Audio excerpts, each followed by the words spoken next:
හරි. මෙතෙන්දී එතකොට අපි කියනවා දැන් සිසුවෙකුට තියෙන සාධන මට්ටම් ප්‍රජානන ආවේදන මනෝචාලක කියන කොටස් තුන අනුව වෙන් කරගන්න පුළුවන් කියලා. එතකොට ඒ සඳහා පවත්වන මිනුම් තියෙන දේවල් ප්‍රජානන අනුව මනෝචාලක අනුව ආවේදන අනුව අපිට වෙනස් වෙනවා වර්ග වෙනවා. එතකොට මෙතෙන්දී අපි මුලින්ම කතා කරන්නේ පරීක්ෂණ නැත්තම් ප්‍රජානන අරමුණු කොහොමද අපි හඳුනගන්න පරීක්ෂණ පවත්වන්නේ සහ ඒ සඳහා භාවිතා කරන පරීක්ෂණ මොනවද කියන එක. මෙතෙන්දී එතකොට පරීක්ෂණ කියන එක කොටස් දෙකකට බෙදන්න පුළුවන්. වාචික පරීක්ෂණ සහ ලිඛිත පරීක්ෂණ කියලා. වාචික පරීක්ෂණ කියන එක නැවත කොටස් දෙකකට බෙදන්න පුළුවන්. විධිමත් සහ අවිධිමත් කියලා. එතකොට මෙතෙන්දී ඉන්නෝකා නිරෝෂණී මැඩම් ගොඩක් අවධානය දීලා තියෙන්නේ මේ වාචික පැත්තට නෙමෙයි ලිඛිත පැත්තට. එතකොට ලිඛිත පරීක්ෂණ කියන කොටස අපිට නැවත කොටස් දෙකකට බෙදන්න පුළුවන්. තේරීම් වර්ගයේ පරීක්ෂණ සහ සැපයුම් වර්ගයේ පරීක්ෂණ කියලා. එතකොට එහෙනම් ඔන්න දැන් මාතෘකාව තේරෙන්නේ නැති තේරීම් වර්ගයේ පරීක්ෂණ සහ සැපයුම් වර්ගයේ පරීක්ෂණ කියන කොටස් දෙක ලැබෙන්නේ අපිට කොහොමද කියන එක තමයි මම ඔතෙන්දී ඔය කිව්වේ. ඊළඟට මුලින්ම එතකොට බලන්න ඕන තේරීම් වර්ගයේ පරීක්ෂණ සහ සැපයුම් වර්ගයේ පරීක්ෂණ කියලා. පොඩි දෙයක් කියන්න ඕනේ. කියන්නේ පොඩ්ඩක් හිතෙනවා තේරීම් වර්ගයේ පරීක්ෂණ සහ එහෙම අහලා නැහැ. තේරීම් වර්ගයේ පරීක්ෂණ සහ සැපයුම් වර්ගයේ පරීක්ෂණ අතර වෙනස මොකක්ද කියලා සමහර විට අහන්න ඉඩ තියෙනවා කියලා. එතකොට තේරීම් වර්ගයේ පරීක්ෂණ කියලා අපි කියන්නේ ඉහළ බොහෝ විට අපිට ඉහළ මානසික හැකියාව දැනගන්න බෑ. ඉහළ මානසික හැකියාව අපි මේ අපේක්ෂා කරන්නේ නැති දේවල් මිනුමට ලක් කරන්නේ නැහැ මේ තේරීම් වර්ගයේ පරීක්ෂණවල. නමුත් සැපයුම් වර්ගයේ පරීක්ෂණවලදී ඉහළ මානසික හැකියාව පරීක්ෂා කරන්න පුළුවන්.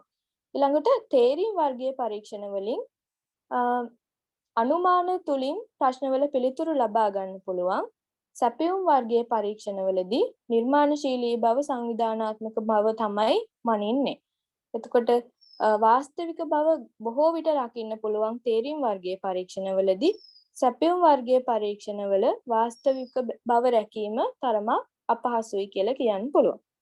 ඊළඟට තේරීම් වර්ගයේ පරීක්ෂණ පිළිතුරුපත් ලකුණු කිරීමට විශේෂ ප්‍රවීණයන් අවශ්‍ය වෙන්නේ නැහැ. නමුත් සැපයුම් වර්ගයේ පරීක්ෂණ ගත්තොත් ඒවා පරීක්ෂා කරන්න නැත්නම් පිළිතුරුපත් පරීක්ෂා කරන්න විශේෂ ප්‍රවීණයින් අවශ්‍ය වෙනවා.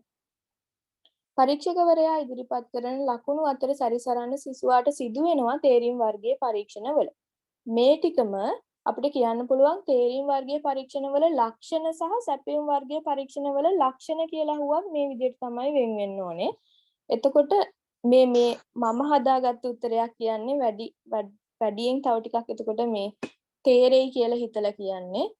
තව මේකට කරුණු ඔයාලට එකතු කරගන්න ඕන නම් ඒව එකතු කරගත්තට කමක් නැහැ. සැපයුම් වර්ගයට ගැන අපිට ආයි කියන්න පුළුවන්. තම පිළිතුරු සොයාංග නිර්මාණය කරන්න සිදු වෙනවා.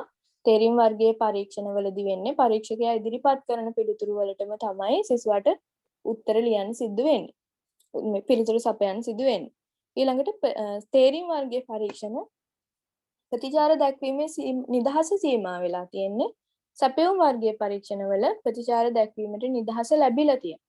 ඔන්න ඔය වගේ කරුණු එතකොට අපිට කියන්න පුළුවන් තේරීම් වර්ගයේ පරීක්ෂණවල තියෙන ලක්ෂණ සහ සැපයුම් වර්ගයේ පරීක්ෂණවල තියෙන ලක්ෂණ කියලා. එතනින් එහාට ගියොත් දැන් අපි මුලින්ම කතා කරන්නේ තේරීම් වර්ගයේ පරීක්ෂණ නිසා මේ තේරීම් වර්ගයේ පරීක්ෂණ කොටස් තුනකට බෙදන්න පුළුවන්. ඈඳීම් නැත්නම් අපි කියනවා සීහුම් පරීක්ෂණ කියලා. නැත්නම් දෙවරණ බහුවරණ. ඔය කියන කොටස් තුන තමයි එතකොට තේරීම් වර්ගයේ පරීක්ෂණ විදියට තියෙන්නේ.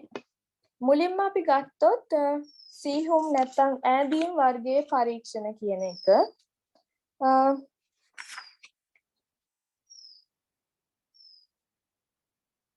දැන් පිළිතුරක් ඍජුව ලබා දෙන්න සිදුවෙන පරීක්ෂණ අපි කියනවා තේරීම් වර්ගයේ නැත්නම් sorry ඈඳීම් වර්ගයේ සීහුම් වර්ගයේ පරීක්ෂණ කියලා. එතකොට මෙතෙන්දි කියනවා ඒ වගේ දැන් උදාහරණයකට ගත්තොත්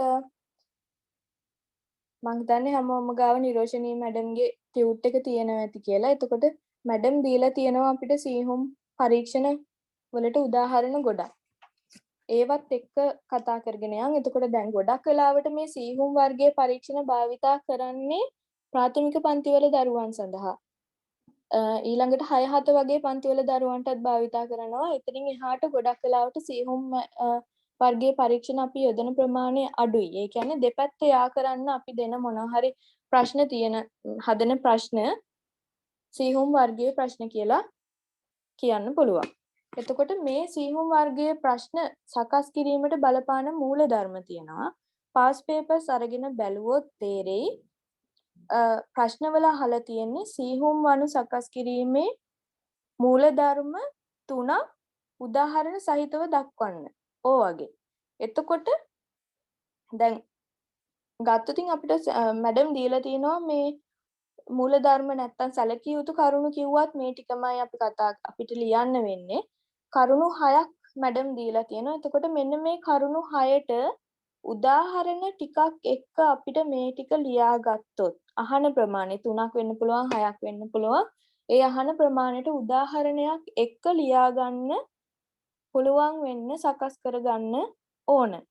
එතකොට පළවෙනිම මූලධර්මයේ විදිහට කියනවා සමජාතීය ප්‍රබෝධක සහ සමජාතීය ප්‍රතිචාර අනුපිළිවෙලින් වම් පැත්තේ හා දකුණු පැත්තේ ලබා දිය යුතු වීම. එතකොට මේකේ ගත්තොතින් මැඩම්ගේ ටියුට් එකේ දෙවෙනි ප්‍රශ්නේ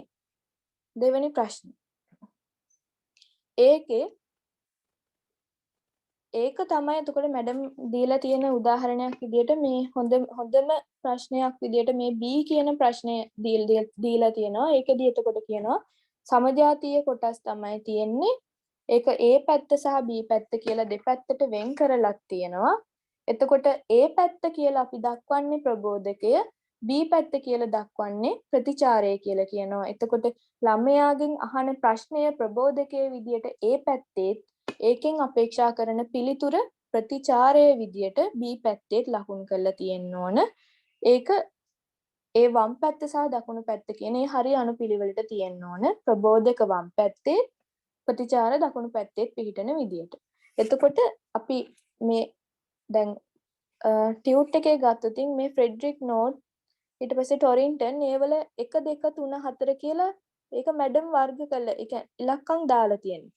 අන්න ඒ වගේ එතකොට එහෙනම් හැම එකකටම අපිට ඉලක්කමක් එක්කම ලකුණු කරන්න පුළුවන් වෙනවා නම් ඒකදී එතෙන්දී අපි කියනවා පිළිවෙලකට අනුපිළිවෙලකට සමජාතීය ප්‍රබෝධක සහ සමජාතීය ප්‍රතිචාර වර්ග කරලා තියෙන්න පුළුවන් වෙන්න ඕන කියලා. එතකොට ඉක්මනින් ඔයාලට පුළුවන් නම් කියද්දි උදාහරණෙකුත් ලියාගෙන යනවා නම්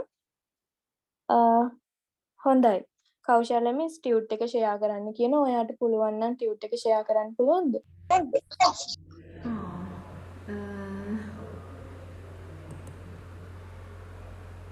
එතකොට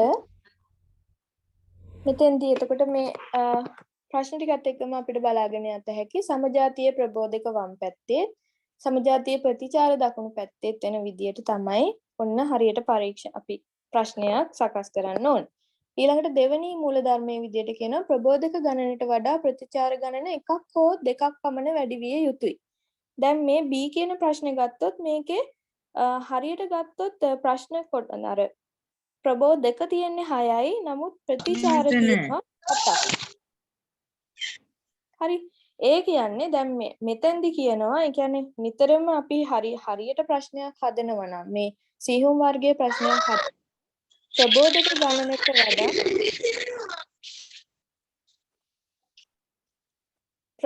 ගණනට වඩා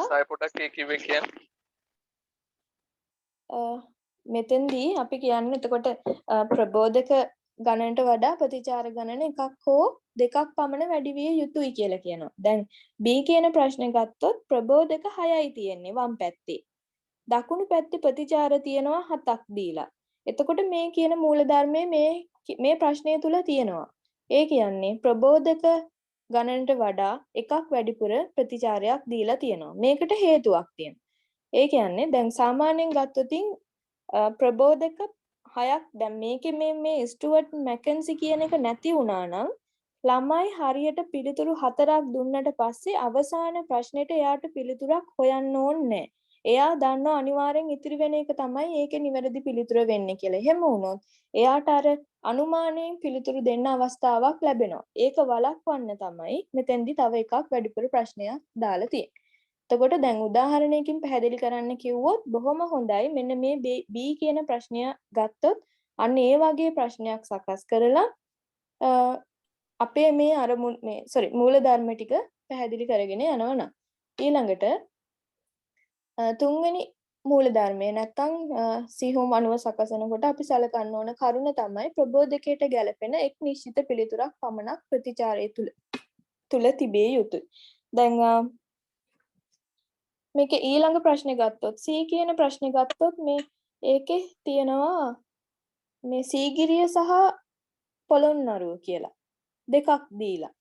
එතකොට අර ලංකාවේ ඓතිහාසික ස්ථානයකි සීගිරිය පොළොන්නරුව දෙකම හරි. එහෙම වුණොත් ළමයෙකුට ඒකට උත්තරයක් දෙනකොට මේ ටිකක් එයා හිතනවා මොකක්ද එතකොට මේ හරි එක දැන් ඒ පිළිතුරු දෙකම නිවැරදි. යන්නේ ඒ වගේ වෙන්නේ නැතුව නිශ්චිත එක් පිළිතුරක් පමණක් තියෙන ප්‍රශ්න සකස් කරන්න වග බලා ගන්න ඕනේ. ඊළඟට ප්‍රතිචාර තෝරා දැක්වීම සඳහා කිසි විටක ඉඟි ලබා නොදිය යුතුය. දැන් ඔතන ප්‍රශ්නයක තියෙනවා පළවෙනි ප්‍රශ්නේ ඒ ප්‍රශ්නේ ඒකේ තියෙන්නේ මව පියා දරුවන්ගෙන් පමණක් සමන්විත පවුල කියන එකම ප්‍රතිචාරයේ පැත්තේ තියෙනවා න්‍යෂ්ටික පවුල කියලා. එතකොට ඒ ළමයට එහෙනම් ප්‍රශ්නේ කියවුව ගමන්ම ඕන කෙනෙකුට තේරෙනවා මේකේ පවුලත් අරගෙත් පවුලක් තියෙනවා. එහෙනම් ඒක යා කරන්න පුළුවන්. අන්න ඒ වගේ. එතකොට අන්න ඒ වගේ ඉඟි ලබා දෙන දේවල් ඇතුළත් කරන්න හොඳ නැහැ.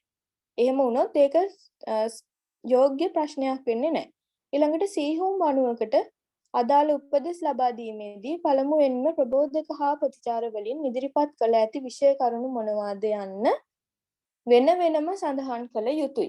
බ්‍රී ප්‍රශ්නයනේ හොඳම ප්‍රශ්නය කිව්වේ. දැන් මේකේ බලන්න ඒ කොටසින් බ්‍රිතාන්‍ය සමයේ පාලන සමයට අදාළ සුවිශේෂ සිදුවීම් කිහිපයක්ද ආ කොටසින් ලංකාව පාලනය කළ බ්‍රිතාන්‍ය ආණ්ඩුකාරවරුන් කිහිපයක්ද කියලා ඔන්න දැන් ඒ කොටස් දෙක ගැන දීලා තියෙන්නේ. එතකොට මෙතෙන්දි කියන්නේ මේ මූල ධර්මයත් එක්ක කියන්නේ සීහුම් අණුවට උපදෙස් දෙනකොට පළමුවෙන් ප්‍රබෝධක හා ප්‍රතිචාර වලින් ඉදිරිපත් වෙලා තියෙන විෂය කරුණු මොනවද කියලා නිරූපණය වෙන්න ඕන කියලා කියනවා. පැහැදිලිද?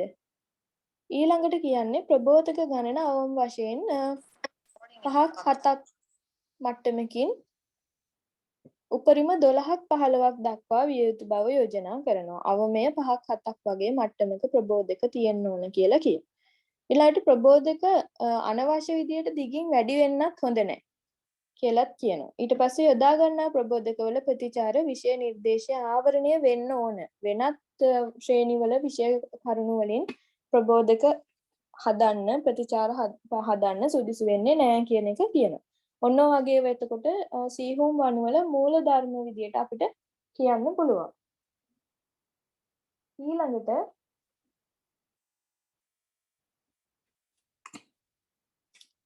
මෙතෙන්දී මැඩම් අපිට දීලා තියෙනවා සීහුම් වණුවල වාසි අවාසි නැත්තම් ප්‍රබලතා දුබලතා ඒවත් විභාගෙට ප්‍රශ්න වලට කලින් පේපර්ස් වල අහලා තියෙනවා.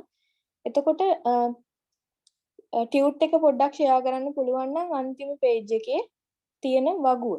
ඒකේ තමයි ওই කොටස් තුනටම තියෙන දේවල් අපිට දීලා තියෙන්නේ සීහුම් වණුවල ප්‍රබලතා සහ සීමා කියන කොටස.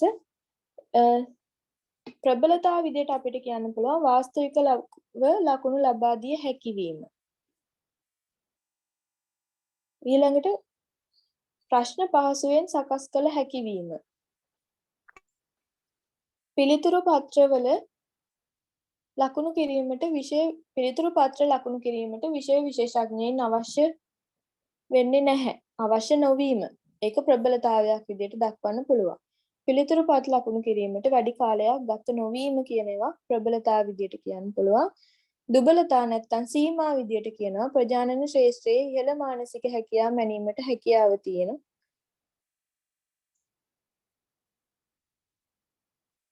ඊළඟට පිළිතුරක සංවිධානාත්මක බව වගේ නිර්මාණාත්මක බව වගේ දේවල් මනින්න බෑ. අර අපි කිව්වා මේ ලක්ෂණ වලදී කතා කරනකොට කිව්වා ගොඩක් වෙලාවට තේරීම් වර්ගයේ වණුවලදී කරන්නේ ගුරුවරයා ලබා දෙන පිළිතුරු අතරේ තමයි සිසුවාට සැරිසරන්න සිදු වෙන්නේ කියලා. ඊළඟට සියුම් වර්ගයේ සීමාවක් තව එකක් අපිට කියන්න පුළුවන් විෂය නිර්දේශය ආවරණයට ඇති හැකියාව අඩුයි කියලා. අනුමානයෙන් පිළිතුර. ඒ කියන්නේ අර සමජාතීය වනේ නිතරම ගන්න ඕනේ. එහෙම වෙද්දී අපිට විෂය නිර්දේශයෙන් මගහැරෙන්න පුළුවන් ප්‍රමාණය වැඩි. ඊළඟට අනුමානයෙන් පිළිතුරු සපයා පිළිතුරු ලබා දීමට හැකියාවක් තියෙනවා. හරි මිස් පේනවා.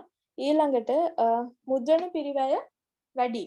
දැන් මේ වගේ ප්‍රශ්න නැත්තම් කෙටි ප්‍රශ්න හදන්න ගියොත් ඒ කියන්නේ ගොඩක් අපිට කාලය මේ මුද්‍රණ පිරිවැය වැඩි. කාලය වැය වෙනවා වැඩිපුර. ඒ දේවල් එතකොට සීමා විදියට දකින්න පුළුවන්. ඔය කතා කරේ අපි සීහුම් වණු නැත්තම් ඈදීම් වණු ගැන. ඊළඟට දෙවරණ ප්‍රශ්න ගැන බැලුවොත්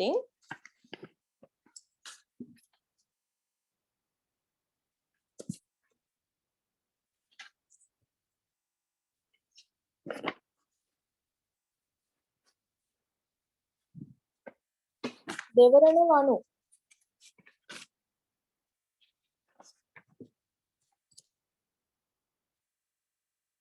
එක් නිශ්චිත ඉගෙනුම් ඵලයක් හෙවත් චර්යාමය අරමුණක් මැරෙන ලෙස ප්‍රකාශනයක් ඉදිරිපත් කර එම ප්‍රකාශනයේ නිවැරදි බව තහවුරු කිරීම සඳහා සත්‍ය අසත්‍ය හරි වැරදි ඔව් නැත ආදී වශයෙන් තේරීම් හෙවත් වරණ දෙකක් යෝජනා කෙරෙන වණු දෙවරණ වණු කියලා අපි සාමාන්‍යයෙන් කියනවා.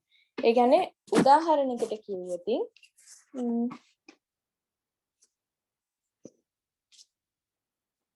ලංකාව ඉන්දියන් සාගරයේ මුතු ඇටයයි. සත්‍ය අසත්‍ය කියලා ඔන්න අපිට දක්වන්න පුළුවන්. ඒ වගේ. එතකොට ඕක අපි කියනවා දෙවරණ වණුවක්. වරණ දෙකයි එතෙන්දි තියෙන්නේ. ඒ දෙකෙන් එකක් තමයි තෝරන්න ඕන. ගොඩක් වෙලාවට දැන් මේ දෙවරණ වණු සකස් කරනකොට ඒකෙදි අපි කියනවා ඒක සත්‍ය අසත්‍ය හරි වැරදි ඔව් නැත වගේ දේවල් තමයි තියෙන්න ඕනේ. එතනින් එහාට පිළිතුරක් දෙවරණ වණුවකට ඇතුළත් කිරීම සිදු කරන්නේ නැහැ. ඒක රීතියක් විදිහට තියෙන. ඊළඟට දැන් ඔන්න දෙවරණ වණුවක් කියන්නේ මොකක්ද කියලා පැහැදිලි ඇති. මැඩම්ගේ ටියුට් එකේ දෙවෙනි පිටුවේ තියෙනවා ඔන්න අපිට දෙවරණ වණු උදාහරණ විදියට දීලා. මෙතෙන්දී අපි ගත්තතින් දෙවරණ වණු සකස් කිරීමේදී සැලකිය යුතු මූලධර්ම තියෙනවා. එක් නිශ්චිත පළවෙනි එක එක් නිශ්චිත ඉගෙනුම් ඵලයක් පමණක් එක් ප්‍රකාශනයකින් මැනිය යුතු වීම.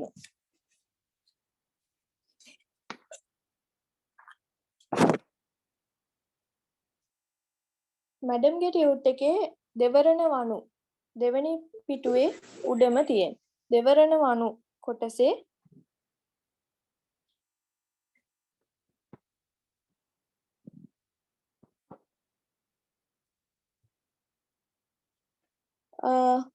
පළවෙනි ප්‍රශ්නේ විදිහට අපිට දීලා තියෙනවා උඩරට රාජධානි සමයේ කොත්මලේ ජකඩ කර්මාන්තය සඳහාද කිරිවවුල පිත්තල කර්මාන්තය සඳහාද භාණ්ඩ නිපදවීම සඳහාද ඉතාමත් ප්‍රසිද්ධයක් කිසිලු වේය කියලා.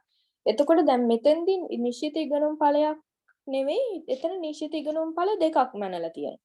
එතකොට දැන් මේක සමහර විට ඔය පිළිතුරු දෙකම සත්‍ය වෙන්නත් පුළුවන් දෙකම අසත්‍ය වෙන්නත් පුළුවන්. එහෙම වුණොත් මේ ළමයා මොන කොටසක් දැනගෙන මේකට පිළිතුරක් දුන්නද? එහෙම නැත්නම් ළමයා හරියටම දැනගත්තේ උඩරට රාජධානිය දැන් කොත්මලේ යකඩ කර්මාන්තය සඳහා ප්‍රසිද්ධයි කියන එකද කිරිවවුල පිත්තල වලට ප්‍රසිද්ධයිද කියන එක කියලා අපිට හිතන්න බෑ කියලා කියනවා.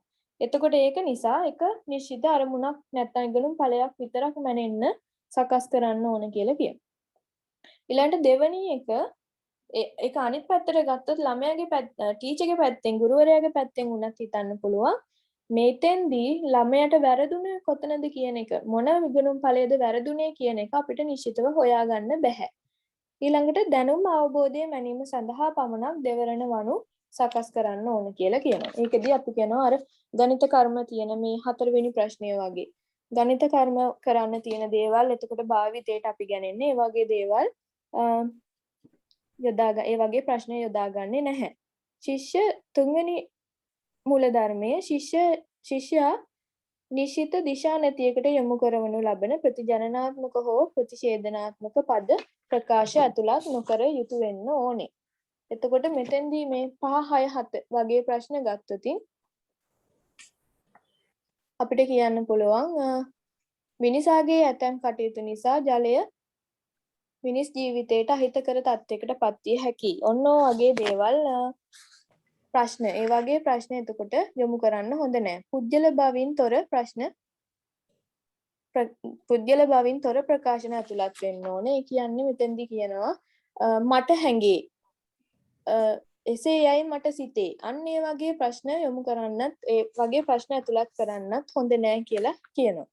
එතකොට මේ ඇතැම් කටයුතු හේතු විය හැකියි. නිතර පැණි රස කෑම රෝගවලට හේතු විය හැකියි. ඒක නිශ්චිත නැහැ. එහෙනම් ඒ වගේ ප්‍රශ්න ඇතුළත් කරන්න හොඳ නැහැ කියලා කියනවා. අපිට ව්‍යායාම කිරීමට වටිනා ක්‍රීඩා භාණ්ඩ අත්‍යවශ්‍යයි. ඒ වගේ එතකොට පුද්ගල බද්ධව පිළිතුරු ලබා දෙන්න ප්‍රශ්න ඇතුළත් වෙන්න හොඳ නැහැ. ඊළඟට දෙවරණ වනුවක ආයාසයෙන් නිෂේධනාත්මක හෝ ද්විත්ව නිෂේධනාත්මක අර්ථයන් ඇතුළත් නොකළ යුතු වෙන්න ඕනේ.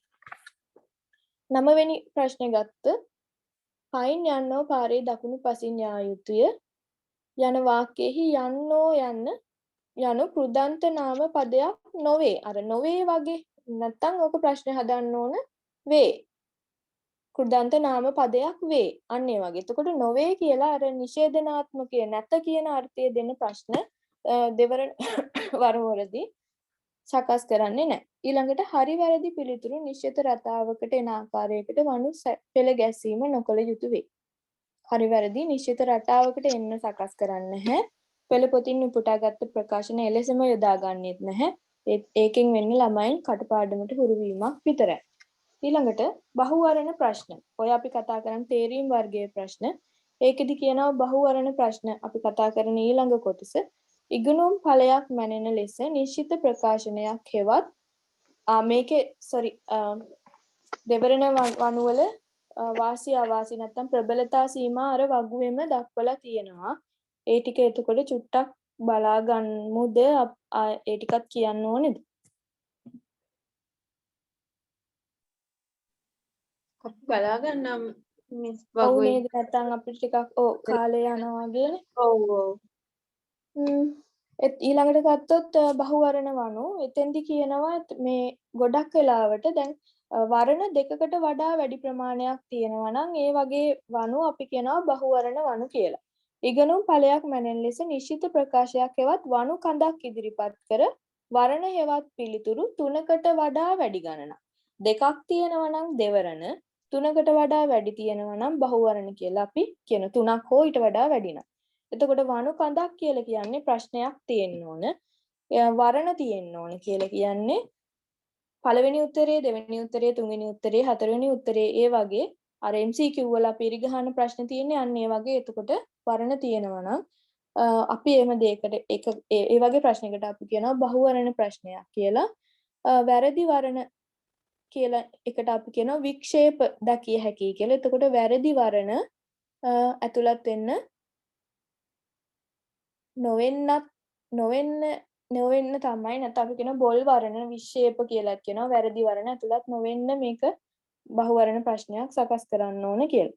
බහුවර්ණ ප්‍රශ්න වර්ග නැත්නම් ප්‍රභේද පහක් තියෙනවා. එකක් තමයි ප්‍රශ්න වර්ගයේ ප්‍රශ්න. ප්‍රශ්නයේ අවසානයේට question mark එකක් එනවා නම් අපි කියනවා ඒ වගේ ඒවා ප්‍රශ්න වර්ගයේ ප්‍රශ්න කියලා. ශ්‍රී ලංකාවේ රසායන විද්‍යා නිෂ්පාදන කම්මල පිහිටා ඇත්තේ කොහේද? අම්පාරේ, කංකසන්තුරේය, මීගමුවේය, පරන්තන්හිය. ඔන්න වගේ. එතකොට එන්නේ වගේ ප්‍රශ්න අපි කියනවා ප්‍රශ්න වර්ගයේ ප්‍රශ්න කියලා. ඊළඟට ගත්තොත් අසම්පූර්ණ ප්‍රකාශන වර්ගයේ ප්‍රශ්න. දෙවෙනි වර්ගයේ බහුවර්ණ දෙවෙනි වර්ගය. ඒකෙදි කියනවා ඒ කියන්නේ වනු කඳ තුල තියෙන්නේ අසම්පූර්ණ වාක්‍යයක්. ඉදිරිපත් කරන දේවල් අසම්පූර්ණ ප්‍රකාශන වර්ගයේ ප්‍රශ්න කියලා කියනවා. එක්සත් ජාතීන්ගේ වෙළඳ හා සංවර්ධනය පිළිබඳ සමුළුව යන්න කෙටියෙන් හඳුන්වන්නේ කියලා නතර කරනවා. එතකොට ඒක වාක්‍ය සම්පූර්ණ වෙලා නැහැ. ඒකට නිවැරදි පිළිතුරු ටිකක් වර්ණ විදියට ලබා දෙනවා. ඒක අසම්පූර්ණ ප්‍රකාශන වර්ගය කියලා කියන්න පුළුවන්. ඊට පස්සේ ප්‍රතිෂේධනාත්මක වර්ගය. නිදසුනක් විදියට කිව්වොත් ප්‍රජාතන්ත්‍රවාදී රටක යහපත් පුරවැසියෙකු තුල තිබිය යුතු ලක්ෂණයක් නොවන්නේ මින් කුමක්ද? එහෙනම් ප්‍රශ්නය ඉදිරිපත් කරනකොට ප්‍රතිෂේධනාත්මක ස්වරූපයෙන් ඉදිරිපත් කරන්නේ. ඒක එතකොට ඇත්ත හරි නැත්ත හරි කියන විදියට අර්ථය හැඟවෙන විදියට ප්‍රශ්නයක් යොමු කරනවා නම් අපි කියන එක ප්‍රතිෂේධනාත්මක වර්ගයේ ප්‍රශ්න කියලා. ඊළඟට සම්බන්ධී වරණ ප්‍රශ්න. මෙම වර්ගයේ වනු සැකසීම මගින් වඩා සංකීර්ණ දැනුමක් මෙනීම සඳහා අවස්ථාව ලැබේ. කිසියම් තේමාවක් සම්බන්ධයෙන් එක කරුණකට වඩා වැඩි කරුණු සංඛ්‍යාවක් පිළිබඳ පිරික්සෙන්නාගේ දැනුම පිරික්සීමට අවශ්‍ය වූ විට එය එම වනු වර්ගය භාවිත කළ හැකියි. එතකොට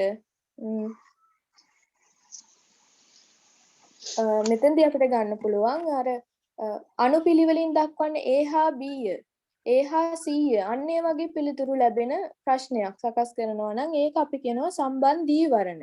එකකට එකක් සම්බන්ධයි. මේ ටිකට මැඩම් නම් ප්‍රශ්න දීලා නැහැ. මෙතන තියෙයි දෙවෙනි පිටුවේ මැද සම්බන්ධී වරණ ප්‍රශ්නයක් මැඩම් දීලා තියෙයි. දැන් මේ එන්නේ ඒක ගත්තොතින් චුට්ටක් පැහැදිලි වෙයි. එතකොට ලිඛිත පරීක්ෂණවල ලක්ෂණ කිහිපයක් පහත දැක්වේ. ABCDE කියලා ලක්ෂණ ටිකක් දීලා තියෙනවා. එතකොට බහුවරණ හා සාපේක්ෂව සැසඳීමේදී ඉහත දැක්වෙන කුමන ලක්ෂණ රචනා ප්‍රශ්නයකට වඩාත් ගැළපෙන ලක්ෂණ තියෙනවද කියන එක දක්වන්න කියලා අර කරුණු පහෙන් කරුණු ටිකක් ඉදිරිපත් කරලා තියෙනවා. අන්න ඒ වගේ ඒවා එතකොට අපි කියනවා සම්බන්ධී වරණ ප්‍රශ්න කියලා.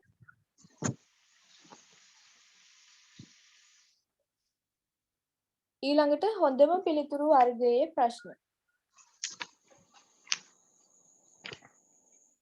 මෙම වර්ගයේ වනුවල කඳ සමග ඉදිරිපත් කරන වරණ සියල්ලම නිවැරදි. පිරික්සෙන්නාට සිදුවන්නේ වඩාත්ම නිවැරදි හා වඩාත්ම ගැළපෙන වරණය තේරීම තමයි සිදු කරන්න ඕනේ. එතකොට පිළිතුරු කිහිපයක් ලබා දෙනවා. ඒ තුලින් වඩාත්ම සුදුසු එක මොකක්ද කියන එක තීරණය කරන්න ඕනේ. එතකොට අර ගොඩක්ම මේ A level පන්ති වලට වගේ අපි ගොඩක්ම සකස් කරන මේ වනු ස්වභාවයක් තමයි මේ හොඳම වර්ගයේ ප්‍රශ්න කියලා කියන්නේ. ප්‍රශ්නයක් දීලා ජල චක්‍රයේ පැවැත්ම සම්බන්ධයෙන් පහත දී ඇති ප්‍රකාශ අතුරින් වඩාත්ම උචිත ප්‍රකාශය කුමක්ද? ඔන්න හොඳම පිළිතුරු වර්ගයේ ප්‍රශ්නයක්. එතකොට පිළිතුරු 4කුත් දෙනවා. ඒකෙන් සුදුසුම එක තෝරනවා නම් ඔන්න වඩාත්ම හොඳ වර්ගයේ හොඳම පිළිතුරු වර්ගයේ ප්‍රශ්නයේ විදියට ඔන්න ඒක ගන්න පුළුවන් උදාහරණයක් විදියට. ඊළඟට ගත්තොතින් බහුවරණ ප්‍රශ්න සැකසීමේදී සැලකිලිමත් විය යුතු කරුණු තියෙනවා. එතකොට වනුකඳ මගින් නිශ්චිත ගැටලුවක් නැතහොත් නිශ්චිත ඉගෙනුම් ඵලයක් මැනිය යුතු වීම. වනුකඳෙන් නිශ්චිත එක් ගැටලුවයි මනින්න ඕනේ. ඒකේ ඇතුලේ අර කලින් කිව්වා වගේ අරමුණු නැත්නම් ඉගෙනුම් ඵල කිහිපයක් ඇතුළත් කරන්නේ නැහැ. වරණ අතර නිශ්චිත එක් නිවැරදි පිළිතුරක් තිබිය යුතුයි. මෙහෙම නොවුනොතින් නිවැරදි පිළිතුරු කිහිපයක් තිබුණොත් දරුවා ඒ අතර දෝලණය වෙනවා. එහෙනම් ඒක වැළැක්වෙන්න ඕනේ. පිළිතුරු තෝරා දැක්වීමට අනවශ්‍ය අදාළ නොවන විස්තර වනු කඳ තුල ඇතුළත් නොකළ යුතුයි. අනවශ්‍ය විදියට දිග්ගැස්සුණු ප්‍රශ්න වනු කඳේ විදියට ඇතුළත් කරන්න ඕනේ නැහැ. ප්‍රශ්නේ ඇතුළට ඇතුළත් කරන්න ඕනේ නැහැ කියලා කියනවා. එතකොට සාපේක්ෂව නිවැරදි පිළිතුරේ දිග අනෙකුත් වරණ හෙවත් වික්ෂේප සමග ගැලපෙන්නේ දැයි විමසා බැලීම. දැන් නිවැරදි පිළිතුරේ දිග වැඩි වෙනවා නම් සමහර වෙලාවකට ළමයෙකුට තීරණය කරන්න පුළුවන් රටාවක් හඳුනගත්තොත් හැමතිස්සෙම ටීචර් දීලා තියෙන්නේ නිවැරදි පිළිතුර වෙනවා නම් ඒ පිළිතුරේ දිග වැඩි කියලා. එහෙම අන්න ඒ වගේ වික්ෂේප සකස් කරගන්න හොඳ නැහැ නැත්නම් වර්ණ සකස් කරන්න හොඳ නැහැ හැම වර්ණයක්ම සාමාන්‍ය මට්ටමක සමාන භාවයක් පවත්වන විදියට සකස් කරගන්න ඕන කියලා කියනවා.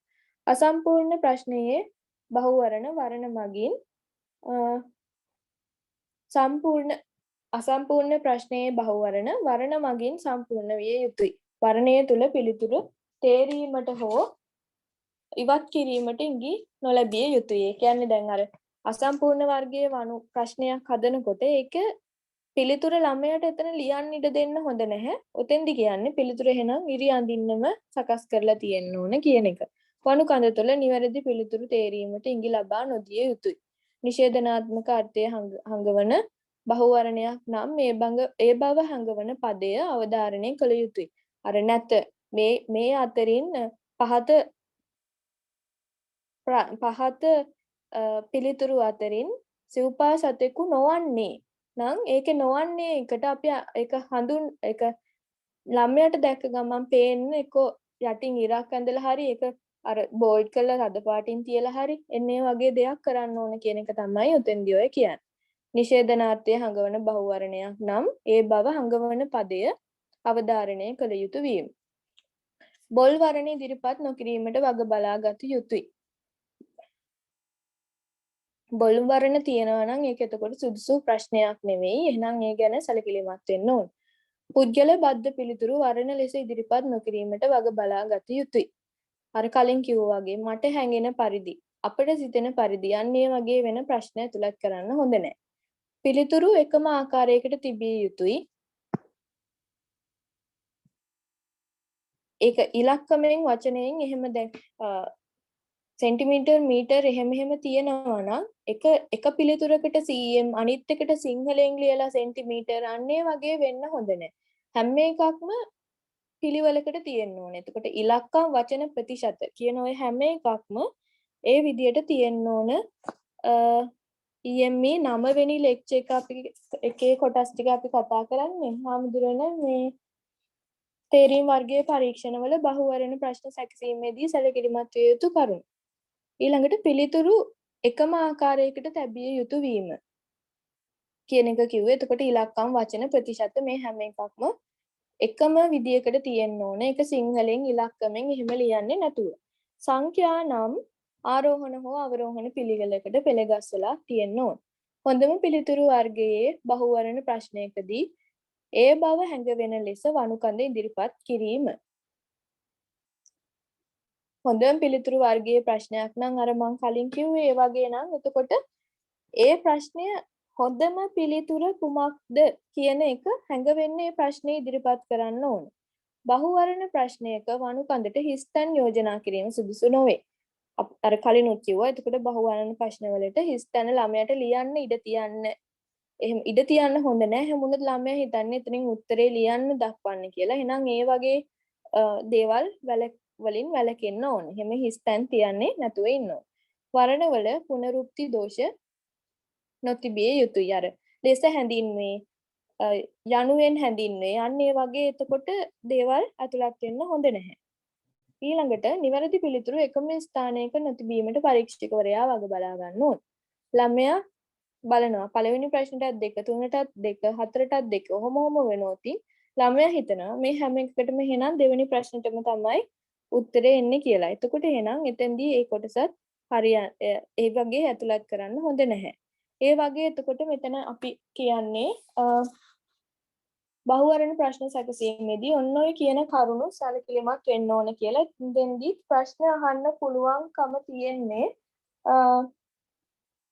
උදාහරණයක් සමග පැහැදිලි කරන්න නිසා චුට්ටක් උදාහරණයකටත් අවධානය යොමු කරන්න කියලා පොඩ්ඩක් කියනවා.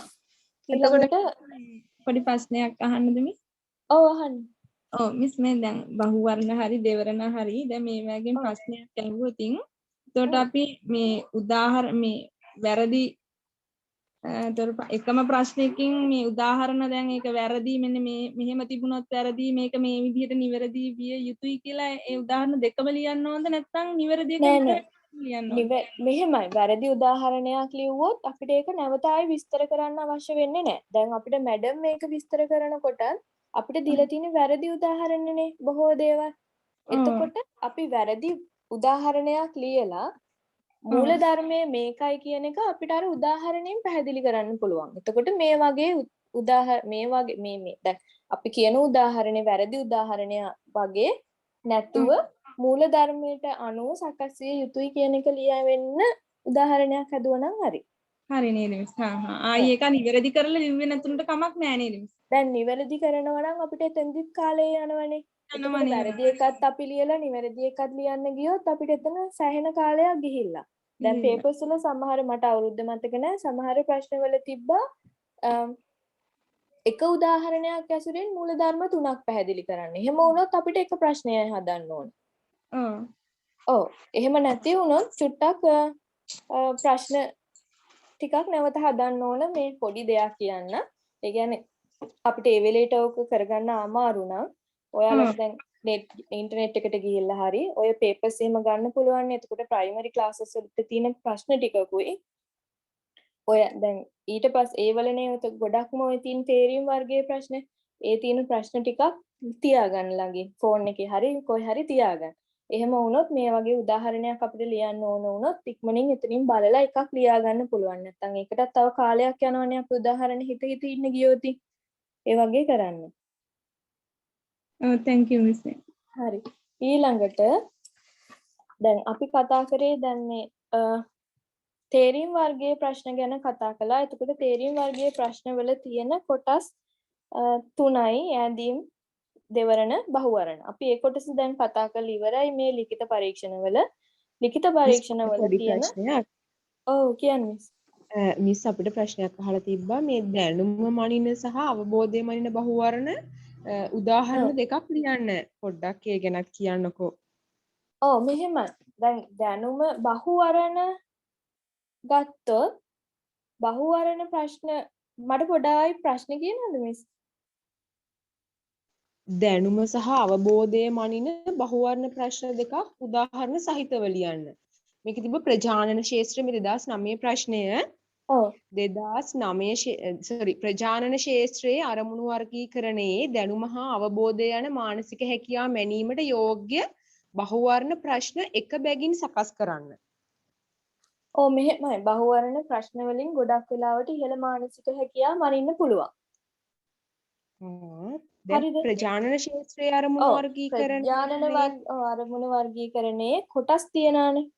එතකොට ප්‍රජානන අරමුණු වර්ගීකරණයේ තියෙනවා දැනුම, ආවේදන, මනෝචාලක. ඔය කියන කොටස්. එතකොට දැනුමට අපිට හදනවා නම් ප්‍රශ්නයක් හදන්න පුළුවන්. අර දැන් මේ බහුවරණ ප්‍රශ්නයක් හදනවා නම් එතෙන්දී අපිට එතකොට කොතකින් ගන්න කරුණු ටිකක් ගැන තියෙන විස්තර විතරක් ඇතුළත් වෙන විදිහට ප්‍රශ්නයක් හදන්න. එතිලිකිත වගේ ගන්න පුළුවන්. නෑ මෙතෙන්දී අපිට බහුවරණ නම් එතකොට අර කොටස් 5ක් තියෙන්නත් ඕන. ඒ කියන්නේ පිළිතුරු තව 5ක් තියෙන්නත් ඕනේ. ඒ වෙන විදිහට හදෙන්නත් ඕන.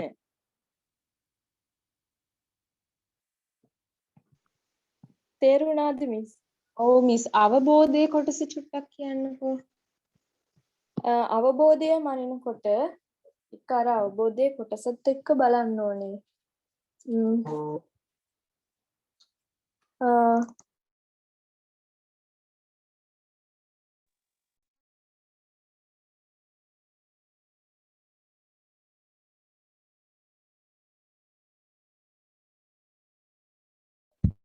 මිස් එතන ගන්න පුළුවන් අපිට දැනුම නම් දැන් ගම්පෙරළිය නවකතාවේ කතුවරයා කවුද? හරි. thank you. ටීචර් බහුවර්ණ වලින් ඉහළ මානසික හැකියාව මනින්න බෑ නේද? අපි දැනුම විතරයි නේද? මං වැරදිද?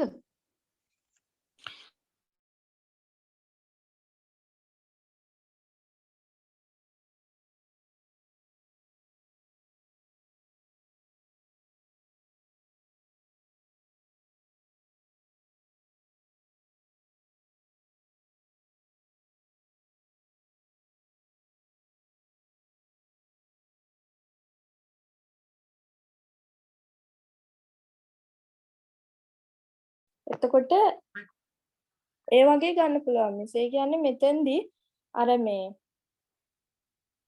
දැන් අර ගම්පෙරළියේ නවකතාව ලිව්වේ කවුද කියන එක එතකොට දැනුම මනින් ප්‍රශ්නයක්. හරිද? ඒකේ එතකොට බහුවර්ණ ප්‍රශ්නයක් වෙනවා නම් ඒකට තව කොටස් ටිකක් එන්නත් ඕනේ. ඒ කියන්නේ පිළිතුරු 5ක් නැවත එන්නත් ඕනේ. ඊළඟට ආවේදන එකක් මනිනවා නම් එතෙන්දී අපිට ගන්න පුළුවන් ළමයෙකුගේ දැන් ආවේදන කොටස් අහුවෙන විදියට ඒක ප්‍රශ්නය හදෙන්න ඕනේ.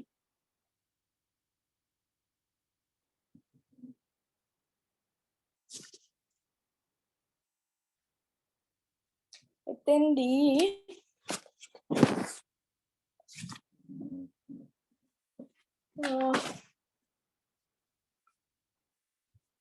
ආවේදන එකක් විදියට අපිට කියන්න පුළුවන් ප්‍රශ්නයක් ගත්තොත්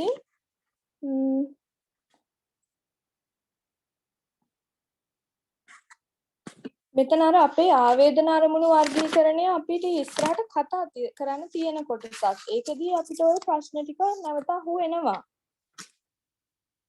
මේ එහෙමම බලාගෙන යමුද එහෙම නැති වුණත් මෙතන දැන් මේ චුට්ටක් මට ඒ ටික හොයාගන්න අමාරුයි.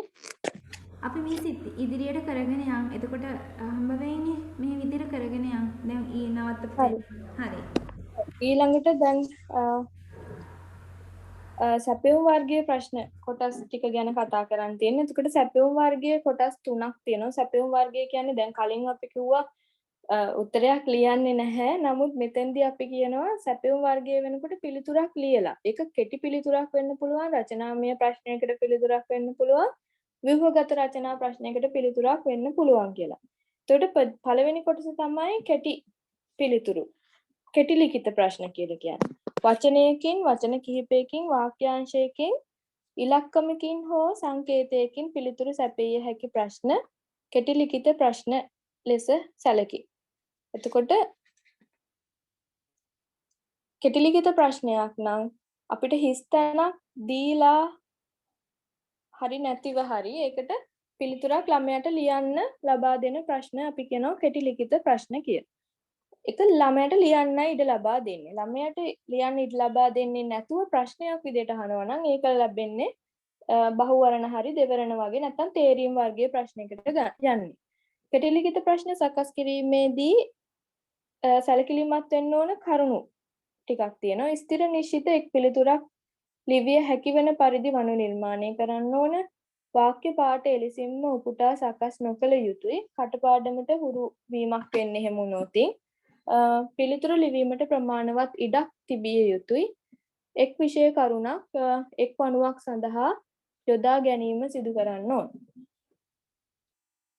එහෙම නැති වුණොත් එතෙන්දී එතකොට ගැටලුකාරී වෙන්න පුළුවන්. හිස්තැන් පිරවීමට වණු කිහිපයක් සකසයි නම් හිස්තැන සෑම විටම එකම තැන ඇතුළත් වෙන විදියට සකස් කරන්න ඕන කියලා කියනවා. ඊළඟට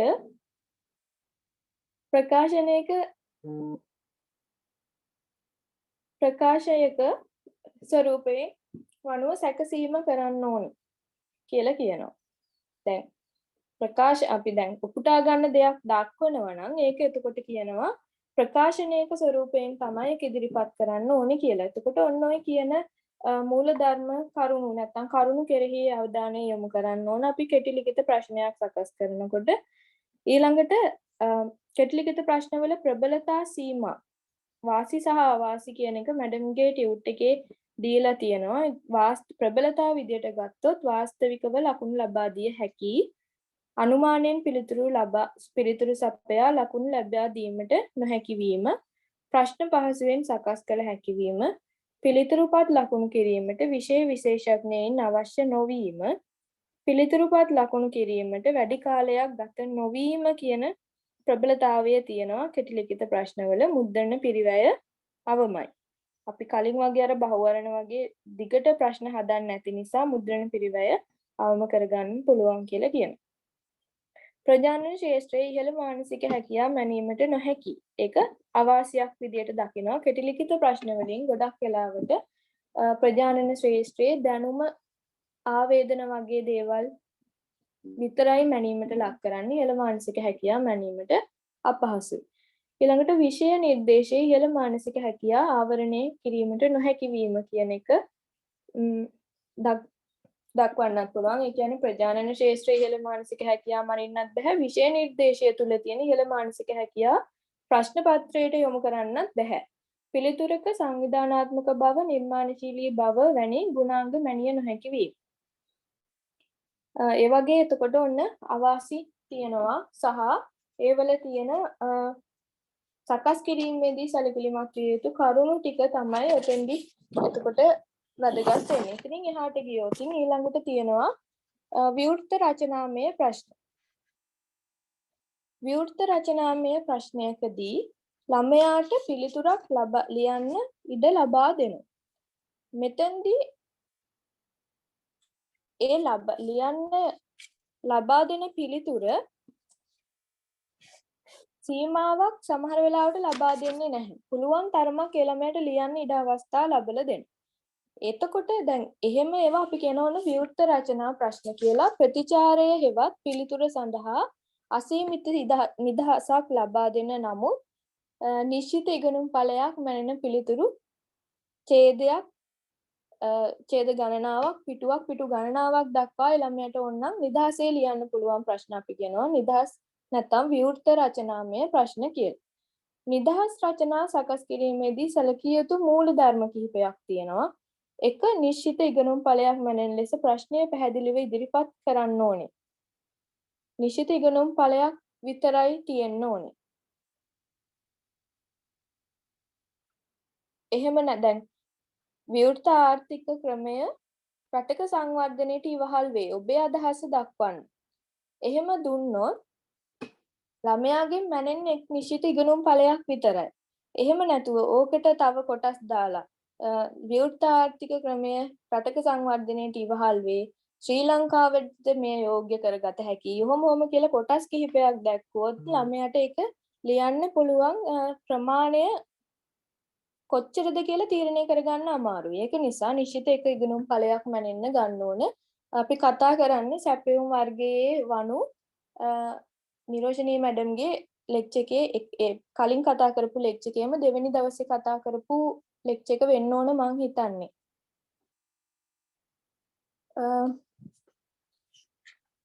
ඊළඟට දෙවෙනි මූල ධර්මයේ විදියට කියනවා මැනීමට අපේක්ෂිත ඉගෙනුම් ඵලයට ගැළපෙන ලෙස ක්‍රියාකාරී පද භාවිත කර තිබීම.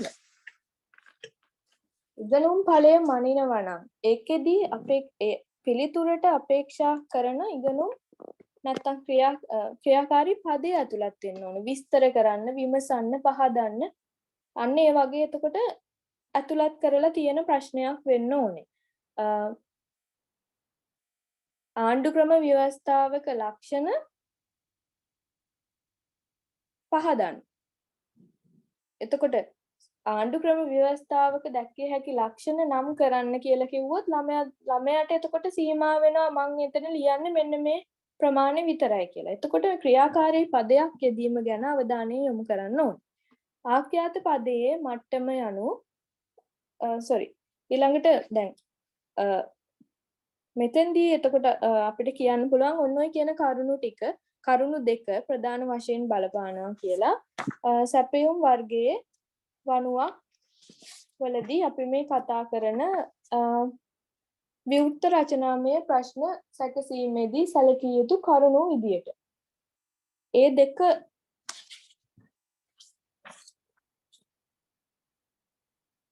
තමයි අපිට මැඩම් දීලා තියෙන්නේ. ඊළඟට ගත්තොතින් විවෘත රචනාමය ප්‍රශ්න වල දුර්වලතා අවම කර ගැනීමට ගත හැකි ක්‍රියාමාර්ග කියන එක මැඩම් අපිට දීලා තියෙන ප්‍රශ්නයක්. ටියුට් එකේ පොඩි තැනක විතරක් තියෙනවා දීලා විවෘත රචනා ප්‍රශ්න වල දුර්වලතා අවම කර ගැනීමට ගත හැකි ක්‍රියාමාර්ග ප්‍රධාන කොටස් දෙකයි ප්‍රශ්න පත්‍ර සකස් කිරීමේදී වන ගැටලු සහ පිළිතුරු පත්‍ර ලකුණු කිරීමේදී වන ගැටලු කියලා. එතකොට මේ කොටසේදී සමහර වෙලාවකට ප්‍රශ්නයක් අහන්න පුළුවන් විවෘත රචනා ප්‍රශ්න පත්‍රය සැකසීමේදී ඇතිවන දුර්වලතා අවම කරගත හැකි ක්‍රියාමාර්ග මොනවාද කියලා. එහෙම වුණොත් ලියන්න ඕනේ කොටස් ටික මම කියන්නම් කරුණු ටික. ප්‍රශ්න පත්‍රයේ සකස් කිරීමට పూర్වයේ සුවිශේෂණ අරමුණු වගුවක් එවත් නිල්පතක් සකස් කර ගැනීම කරන්න ඕන. දෙවැනි එක, ඒ කියන්නේ ප්‍රශ්න පත්‍රයක් සකස් කිරීමේදී සැලකිය යුතු කරුණු විදියට ගැළපෙන නිශ්චිත ක්‍රියාකාරී පද භාවිත කිරීම සිදු කරන්න ඕන. ප්‍රශ්න පත්‍රය සකස් කරන අවස්ථාවේදීම පිළිතුරු හා ලකුණු දීමේ ක්‍රියාපටිපාටිය පිළියෙල කිරීම කරන්න ඕනේ. විකල්ප ප්‍රශ්න හැකිතාක් අවම කිරීම කරන්න ඕනේ. ප්‍රශ්න පර තැබීමේදී මැනීමට අපේක්ෂිත මානසික හැකියා මට්ටම් කෙරෙහි සැලකිලිමත්ව බර තබා ඇද්දැයි සැලකිලිමත් වෙන්න ඕන. ඔය කියන විදියට කරුණු 6ක් 7ක් තියෙනවා. තව 6 වෙනි කරුණ විදියට වෛකල්පිත ප්‍රශ්න ඉදිරිපත් කිරීම, කෙටි සටහන් ලිවීමට ප්‍රශ්නයක් ඉදිරිපත් කිරීම, ඔන්න ඔය කියන කරුණු ටික ප්‍රශ්න පත්‍රයේ සැකසීමේදී සැලකිලිමත් විය යුතු කරුණු විදියට දක්වනවා. එතනින් එහාට ගියාම පිළිතුරු පත්‍ර ලකුණු කිරීමේදී සැලකිලිමත් විය යුතු කරුණු ටිකකුත් තියෙනවා. එතෙන්දී අපිට කියන්න පුළුවන් පිළිතුරු පත්‍ර කිහිපයක් අධීක්ෂණය කොට තමා పూర్වයේ සකසාගත් පිළිතුරු වල ලකුණු දීමේ ක්‍රියාපටිපාටිය තුළ කිසියම් සංශෝධනයක් විය යුතුද කියන එක සලකා බැලීම සිදු කරන්න ඕනේ. කියන්නේ දැන් අපි පිළිතුරු පත් ලකුණු කරන්න යනවා නම් ඊට කලින් හදාගත්ත මාකින් එකක් අනුව තමයි අපි පිළිතුරු ලකුණු කරන්න ඕනේ. ඊට පස්සේ ඒක කරගෙන යනවා නම් මුලින්ම අපි කොටසක් පේපර් 2-3ක් බලලා ඒ අනුව සකස් කරගන්න ඕනේ. මාකින් එකේ නැවතත් නිවැරදි වෙන්න ඕන තැන් තියෙනවා නම් ඒ දේවල්.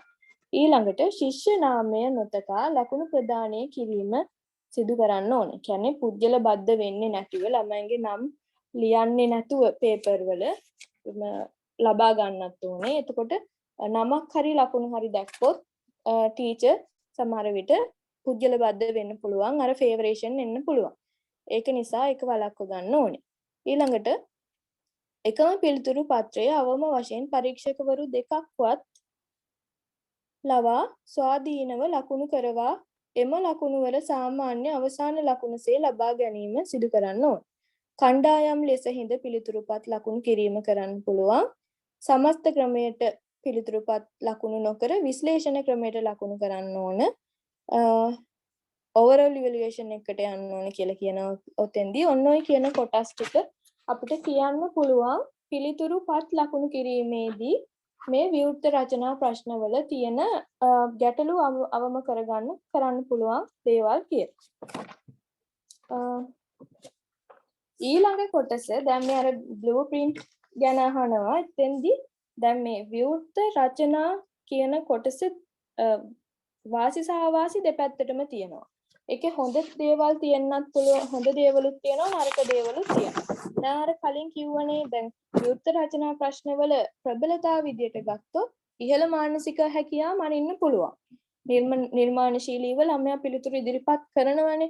එතකොට ඒ වගේ ගුණාංග මනින්න පුළුවන්. විෂය කරුණු සමස්තයක් විදියට ඉගෙන ගන්න යොමු වෙනවා. එහෙම නැති වුණොත් ළමයා දන්නවා මම මේ කොටස් ටිකක් විතරක් බලන් ගිහිල්ලා විභාගෙ ලියනවා කියලා. දැන් අපිටත් මේ පාර විභාගෙ හැවනේ එහෙම කරන්න බෑ. හැම මුළු සිලබස් එකම තියෙනවා. හැමතැනම ප්‍රශ්න. එතකොට දැන් සිසුන්ගේ ඊළඟට ගත්තොතින් පුංජලයන්ගේ ඇතැම් පෞරුෂීය ගති ලක්ෂණ මනින්න පුළුවන්. ප්‍රශ්නයක් යොමු කරන්න පුළුවන්. ශ්‍රී ලංකාවේ ආර්ථික වර්ධනය පිළිබඳ ඔබේ අදහස දක්වන්න.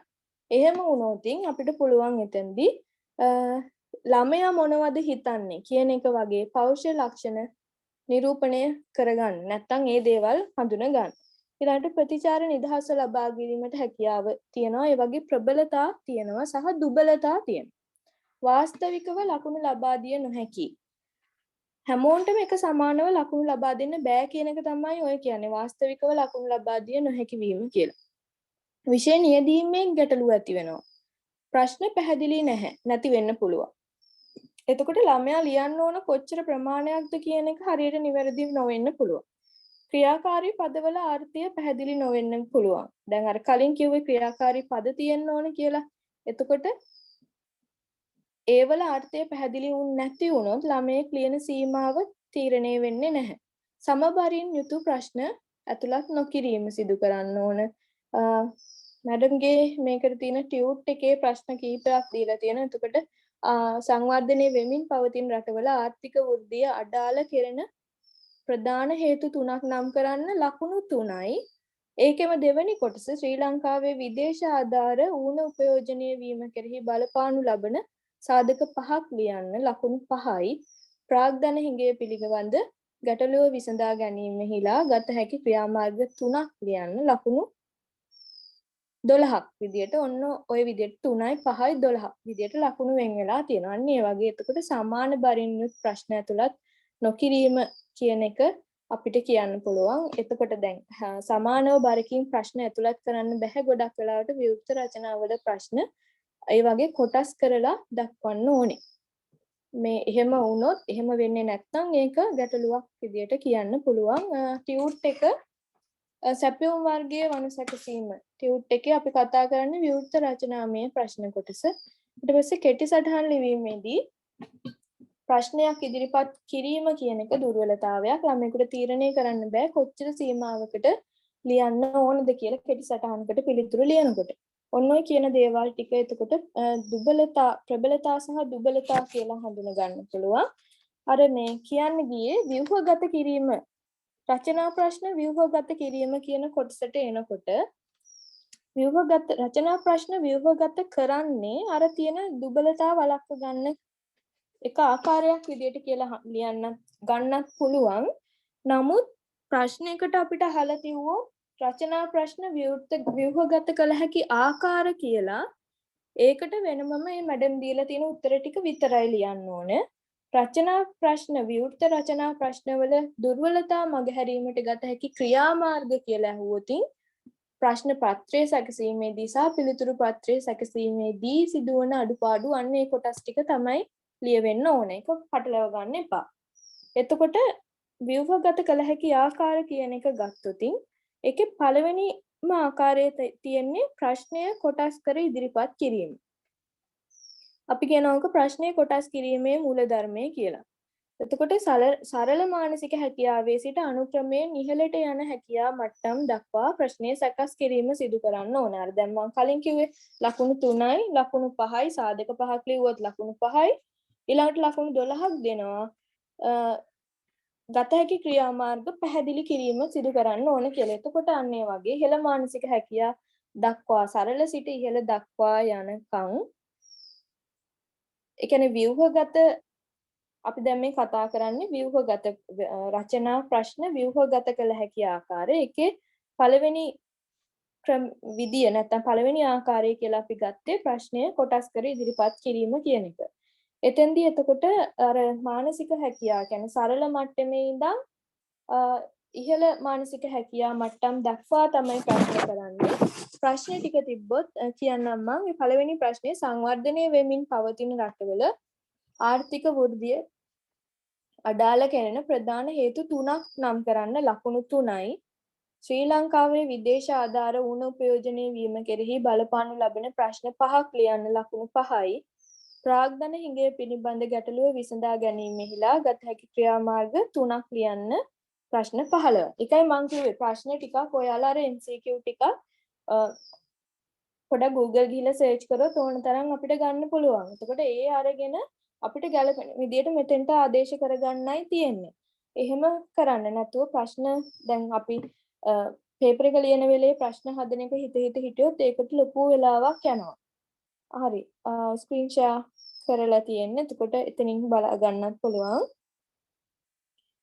දෙවෙනි ව්‍යුහගත කිරීම දෙවෙනි ආකාරයේ විදිහට කියන්නේ ලකුණ ලබා දීම මැනෙන මානසික හැකියාවට අනුරූපව සිදුවිය යුතුය. ප්‍රශ්නයට අදාළ මුළු ලකුණ මානසික හැකියා මට්ටම මෙන්ම විෂය කරුණුද සැලකිල්ලට ගනිමින් ඒ කොටස් අතර සාධාරණව බෙදා දැක්විය යුතුය.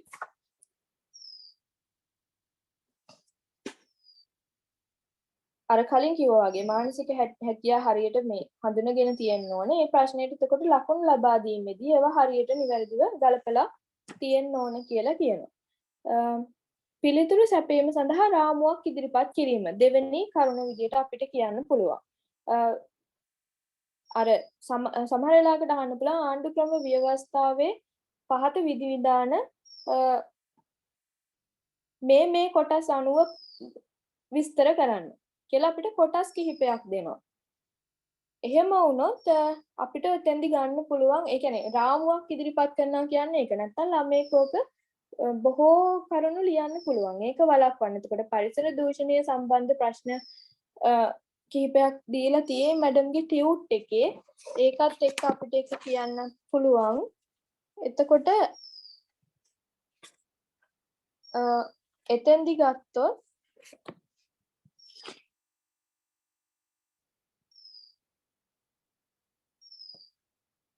දැන් ඒ ප්‍රශ්න දැන් එහෙම ගත්තොත් ඒ කියන්නේ පරිසර දූෂණය කියන එක ගත්තොත් ඒක කොටස් කරනවා පරිසර දූෂණයට බලපාන සාධක මොනවාද වළක්වාගත හැකි ආකාර මොනවාද එහෙම කියලා ප්‍රශ්න කොටස් කරලා රාමුවක් ඇතුලේ සකස් කරලා දෙනවා රාමුවක් දීලා යාට ඉදිරිපත් කරනවා මෙන්න මේ කොටස් ටිකේ විතරක් පිළිතුරු ලියන්න කියලා හරි මේ ටියුට් එකේ බලා ගන්න පුළුවන් වෙයි මෙතන මේ ආණ්ඩු ක්‍රම ව්‍යවස්ථාවේ මේ පහත තියෙන කොටස් ටික ගැන විතරක් ලියන්න කියලා ළමයට දෙන්න.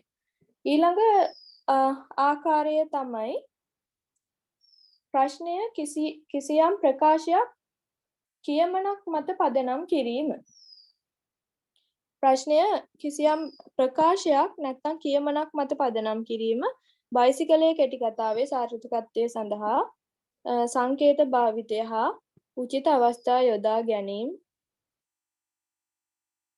හේතු පාදක ඇතිව පහදන්න. එතකොට අර ඔන්න වගේ ප්‍රකාශනයක් හරි කියමනක් හරි කෙලින්ම අපිට අරගෙන ඒකත් එක්ක ප්‍රශ්නයක් සකස් කරොත් අර බොහෝ කරුණු ලියනවට වඩා ඒක මේ ලිමිට් කරගන්න හැකියාව තියෙනවා. ප්‍රශ්නය රූප සටහන් වගුවක් පින්තූරයක් මත පදනම් වෙමින් ඉදිරිපත් කිරීම සිදු කරන්න පුළුවන්.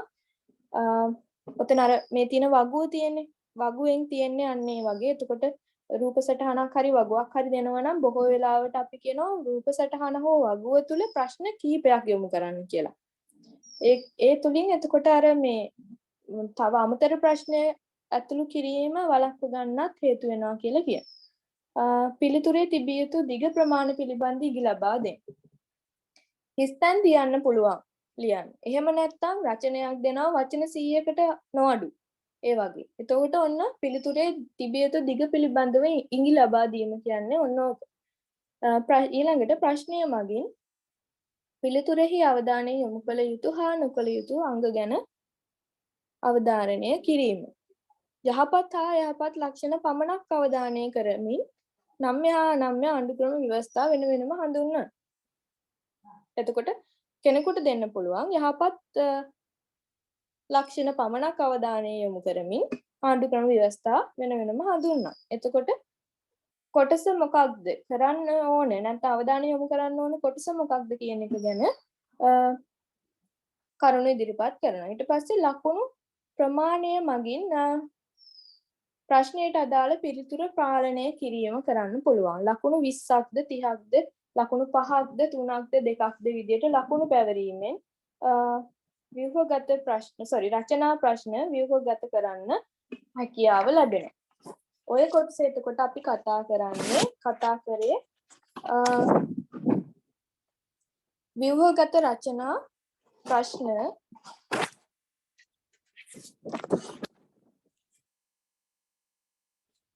වල ඇතිවිය හැකි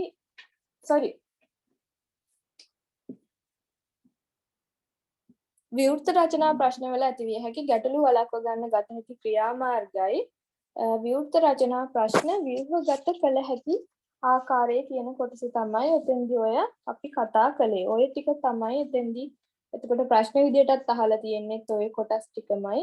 ඒ ගැන පොඩ්ඩක් වැඩි අවධානය යොමු කරලා නැවත කියවන ගත්තොත් අපිට හොඳ පිළිතුරක් ගොඩනගා ගන්න පුළුවන් කමක් ලැබෙනවා.